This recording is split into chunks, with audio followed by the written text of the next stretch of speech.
Bismillahirrahmanirrahim. Assalamualaikum warahmatullahi wabarakatuh. Waalaikumsalam warahmatullahi wabarakatuh. Semangat pagi. Pagi. Luar biasa. Oke, tepuk tangan dulu kita semua. Yeay. Oke, anak-anak, pada kegiatan pagi hari ini Pak Eko meminta untuk salah satu siswa untuk memimpin berdoa. Silahkan, Anas, silahkan dipimpin berdoa. Sebelum kita memulai pembelajaran, sebaiknya kita mengawali dengan doa agama masing-masing. Doa mulai. Doa selesai. Oke, terima kasih Anas. Terima kasih. Kenapa Pak Eko tunjuk Anas? Karena selain Anas ketua kelas, Anas juga tadi hadir paling awal ya pada meet ini ya. Oke, terima kasih Anas. Baik anak-anak, berikutnya Pak Eko cek terlebih dahulu kehadiran siswa dari anak-anak. Di sini sudah terdapat 10 anak. Jadi sudah lengkap semua ya, sudah hadir dalam mengikuti kegiatan pembelajaran pada pagi hari ini. Baik anak-anak, di masa pandemi ini Pak Eko ingatkan kembali kepada anak-anakku semuanya, ingat selalu patuhi protokol kesehatan. Apa saja protokol kesehatan? Memakai masker. Menggunakan masker, Menggunakan masker, kemudian cuci tangan menggunakan sabun atau memakai hand sanitizer, kemudian menjaga jarak, ya, jauhi dari kerumunan. Kita anak-anak ya, tetap semangat pokoknya ya. Baik anak-anak, untuk mengawali pembelajaran, nah ini untuk bentuk nasionalisme kita terhadap bangsa Indonesia. Untuk mengawali pembelajaran kita akan menyanyikan lagu Hari Merdeka. Anak-anak sudah siap semua? Hari Merdeka. Ya, mari kita mulai. Ya, nyanyi bersama ya. Dihidupkan mikrofonnya. 17 Agustus tahun 45 adalah hari kemerdekaan kita. Hari merdeka Nusa dan bangsa, hari lahirnya bangsa Indonesia. Oke, terima kasih anak-anakku semua. Kemarin Pak Eko sudah memberikan modul atau bahan untuk belajar anak-anak. Sudahkah anak-anak baca? Sudah. Siap, alhamdulillah. Berarti dengan anak-anak membaca di rumah itu merupakan bentuk literasi. Ya, literasi, ada literasi yang namanya membaca, menulis. Selain itu, anak juga literasi berhitung ketika mengajar matematika dan sebagainya. Tujuan pembelajaran pada pagi hari ini anak-anak, yang pertama, nanti kita akan belajar macam-macam pantun beserta ciri-cirinya. Kemudian yang kedua ada langkah-langkah menentukan amanat dalam pantun anak. Untuk yang ketiga nanti kita akan membuat pantun, sebuah pantun. Ya, nanti untuk penugasan kita membuat pantun di rumah, pantun ungkapan diri kita masing-masing. Mereka punya apa persepsi nih anak-anak untuk mengawali pembelajaran pada pagi hari ini. Makan roti bersama raya, minum kopi tanpa gula. Baik miskin maupun kaya, penyakit jantung tak kenal usia. Nah, yang Pak Eko sampaikan tadi itu merupakan contoh apa anak-anak? Pantun? Oke, luar biasa. Pantunnya pantun apa ya? Pantun ya, yang anak-anak nasihat. Oh ya Nisa. Pantun nasihat. Pantun nasihat. Memang isinya menasihat tentang apa? Pantun kesehatan, Pak. Oke, kesehatan. Jadi kita tetap menjaga jantung kita, karena penyakit jantung itu tidak mengenal usia dan tidak mengenal siapapun, ya kan? Baik yang kaya maupun yang miskin. Dari sebuah pantun yang Pak Eko sampaikan, di sini Pak Eko mempunyai sebuah video pembelajaran berkaitan langsung dengan pantun. Silahkan anak-anak simak, ya. Nanti akan Pak Eko berikan sebuah pertanyaan berkaitan dengan video yang ada pada pembelajaran. Sudah siap anak-anak? Siapa? Oke, silahkan simak dan Pak Eko jelaskan ya. Mari kita pelajari bersama apa itu yang dimaksud dengan pantun. Pantun adalah jenis puisi lama yang setiap baitnya terdiri atas 4 baris serta memiliki sampiran dan isi. Ciri-ciri pantun di sini yang pertama,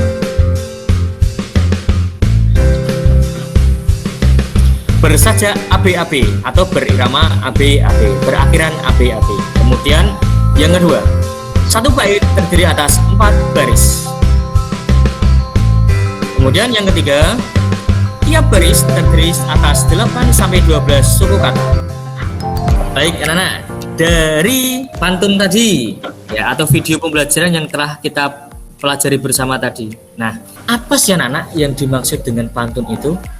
Puisi lama. Iya, pintar sekali puisi lama. Nah, anak-anak, ciri-ciri pantun apa tadi yang ada di video? Bersaja api-api. Bersaja Bener, api. Caca Baby. Kemudian ada lagi? Setiap Ya, kata Arista. bersuku 8 sampai 12. Ah, pinter. Terus ada lagi? Yang ketiga? Satu bait terdiri dari berapa? 4 baris. Pinter 4 baris. Setelah kita mempelajari tadi berkaitan dengan pantun, ya kan? Kemudian nih anak-anak, Pak Eko mempunyai sebuah slide yang berisikan atau PowerPoint yang berisikan pantun.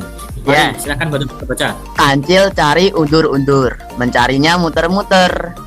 Ada anak suka tidur sambil ngorok sambil ngiler.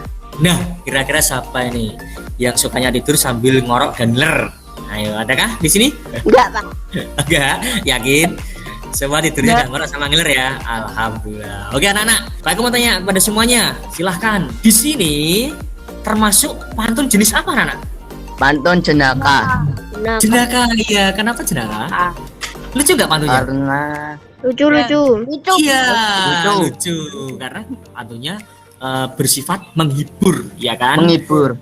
Iya, betul sekali. Nah, kira-kira kita analisis bersama di bait atau di baris ketiga dan keempat merupakan isi ya tadi anak-anak ya. Nah, isinya Ya, berkaitan atau amanat yang tersampaikan apa anak-anak dalam pantun tersebut? enggak boleh ngiler. Jangan tidur sambil ngorok dan sambil ngiler. Oh gitu, oke, mari, terima kasih. Next, Anas, silakan Anas, bantu baca Anas. Pergi ke pasar beli gitar. Belinya di toko depan. Giat-giatlah belajar. Ada manfaat di masa depan. Oke, pantun tersebut kira-kira itu berisikan apa anak? Nasihat. Pantun nasihat. Termasuk jenis pantun nasihat. Iya, menasihati apa? Nasihatnya apa yang amanat terdapat dalam pantun tersebut? Giat-giat belajar. Ya pinter. Giat-giat belajar agar ilmu yang kita dapatkan bermanfaat di Masa masa depan. depan. Luar biasa. Tepuk tangan untuk kita semua. Good.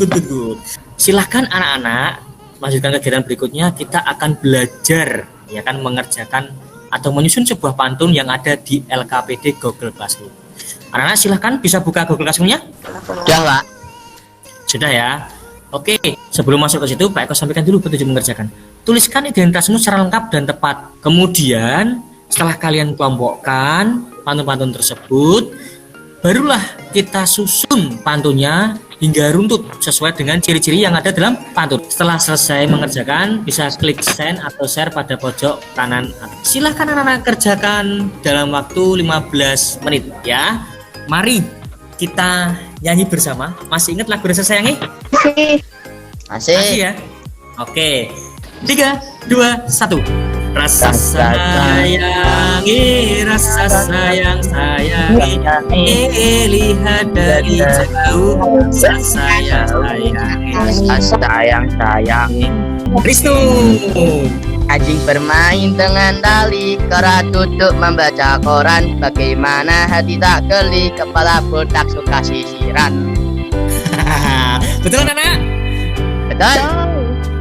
Rasa sayangi, rasa sayangi, lihat dari jauh, rasa sayangi. Anas. Cantik sekali wajah, banyak hati yang tertambat. Pergi sekolah harus rajin, penuh semangat agar. Betul anak? Luar biasa, tepuk tangan. Yeay. Kita lanjutkan pembelajaran yang berikutnya. Nah, anak-anak, tadi kan kita sudah menyanyi bersama ya rasa sayangnya. Di sini Pak Eko punya sebuah pantun ya anak. Sinar matahari cerah memancar, berpencar ke arah bagian gunung. Jika sirkulasi darah lancar, terhindar dari gangguan jantung. Pesan atau isi yang terkandung dalam pantun tersebut apa ya? Kesehatan, Pak. Kesehatan, iya. Jadi kita harus banyak berolahraga ya, mengetes kesehatan kita ya, agar sirkulasi darah kita lancar, sehingga dengan lancarnya sirkulasi darah kita terhindar dari gangguan jantung. Seandainya kalau sirkulasi darah anak-anak, ya kan, tidak lancar, apa yang terjadi? Pembuluh darah akan pecah. Iya, pembuluh darah akan pecah. Oke, cakep. Ada lagi yang lain? Nah, ujungnya nanti Terkena serangan jantung. terkena serangan jantung. Pinter. Yang anak-anak ketahui apa saja gangguan sistem pada manusia? Hipotensi. Benar. Hipotensi. Hipertensi. Cakep. Leukemia. Leukemia. Varises. Jantung koroner. Nah, untuk mengetahui, untuk menggali lebih jauh, anak-anak bisa melanjutkan dengan mengerjakan LKPD di sini. Bisa sambil diskusikan atau anak-anak bisa mencari sumber referensi yang ada di internet maupun di buku. Silahkan anak-anak kerjakan dalam waktu berapa? 15 menit cukup? 10 menit. 10 menit. Wah, biasa sekali.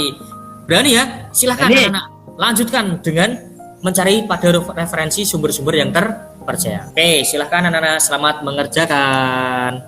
Bagaimana anak? Ada yang merasa kesulitan? Sampaikan saja pada Pak Eko, nanti Pak Eko bantu.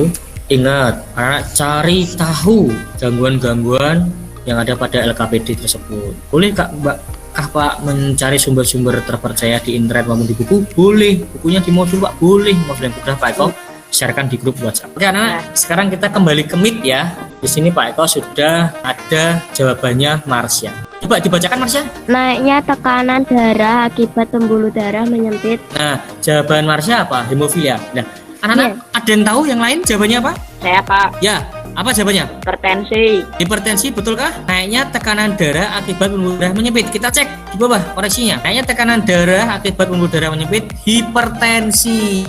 Oke, tepuk tangan. Jos. Yang terakhir, nah di sini punya Marsha salah nih. Kelainan yang menyebabkan darah sulit membeku jika terjadi luka. Jawabannya Marsha di sini hipertensi. Yang betul apa?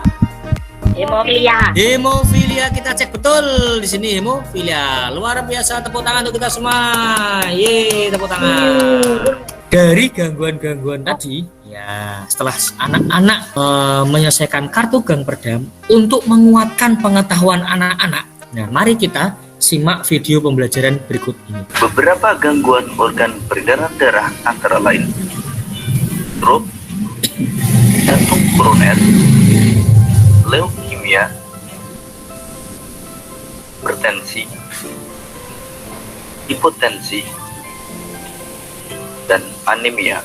Di dalam video pembelajaran tadi itu terdapat contoh-contoh gangguan peredaran darah dan penyebabnya, ya kan?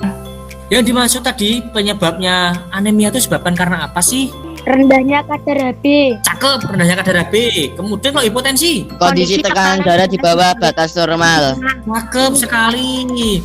Nah, kemudian ada penyakit stroke yang sering anak-anak jumpai di lingkungan sekitar anak-anak, ya kan? Mungkin dari tetangga atau saudara yang pernah menderita penyakit stroke itu diakibatkan karena apa?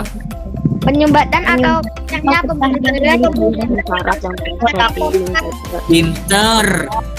Penyumbatan atau pecahnya pembuluh darah yang masuk ke atau yang menyerang ke syaraf otak. Sudah paham berarti ya mengenai tentang gangguan-gangguan yang menyerang organ darah manusia. Betul? Nah, mari kalau sudah paham kita simpulkan bersama anak. Dari pembelajaran tadi pagi hingga sekarang kita sudah mempelajari apa saja? Yang pertama, pantun. Pinter. Pantun. Kita menggali apa saja? Ciri-ciri pantun. Gangguan peredaran darah. ya seperti darah manusia. Luar Proses. biasa. Tepuk tangan untuk kita semua. Bagaimana pembelajaran kita hari ini? Menyenangkan? Ya? Senang ya anak ya? Alhamdulillah menyenangkan. Masih ada yang perlu ditanggapi anak? Sudah jelas semua? Alhamdulillah kalau jelas semua. Nah anak-anak, untuk penugasan berikutnya anak-anak diminta untuk membuat pantun ungkapan diri. Dan yang terakhir, silahkan anak-anak bisa buat mind mapping gangguan yang atas ya, gangguan sistem peredaran darah manusia. Jangan lupa anak-anak bisa mengerjakan lembar evaluasi pembelajaran untuk mengetahui seberapa jauh kemampuan anak dalam belajar pada pagi hari ini. Pertemuan berikutnya bisa belajar mengenai cara menjaga organ peredaran tubuh pada manusia. Ya, cara-caranya bagaimana untuk menjaga organ peredaran tubuh manusia, dan nanti dilanjutkan dengan permainan yang mengasihkan dalam pembelajaran berikutnya. Begitu anak-anak, saya selalu ingatkan untuk memotivasi anak-anak di masa pandemi tetap semangat ya, jaga semangatnya, tetap jaga protokol kesehatan dimanapun anak-anak berada. Silahkan pimpin doa Fahri, pimpin doanya untuk mengakhiri pembelajaran pada siang hari ini. Silahkan Fahri. Ya Pak. Ayo teman-teman, sebelum kita selesai pembelajaran kali ini, Sebaiknya kita berdoa terlebih dahulu. Berdoa mulai. Berdoa selesai. Sampai jumpa di pelajaran berikutnya. Bye bye.